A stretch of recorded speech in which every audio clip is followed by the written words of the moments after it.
Voilà, et ça continue, ce n'est pas fini. Ոչինչ չի ավարտվել, քանի որ ես շարունակում եմ աշխատել նաև այսօր Սանտե Աղմենիում։ Դա մի կազմակերպություն է, որը գտնվում է Փարիզում, բայց այն հիմնադրամ ունի այստեղ, Հայաստանում,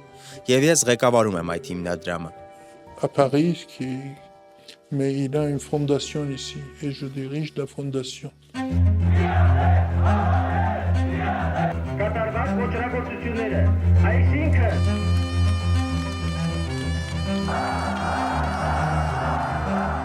Quand j'étais en Arménie, il y avait le mouvement de Karabakh.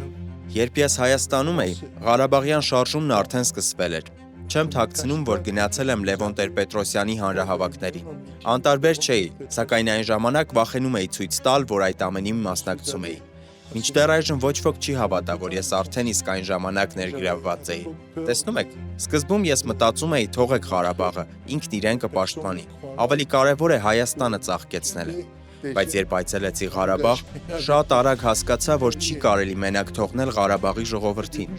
Եվ ամբողջ ուժովս ներգրավվեցի Ղարաբաղի հարցին։ L'Arménie, c'est un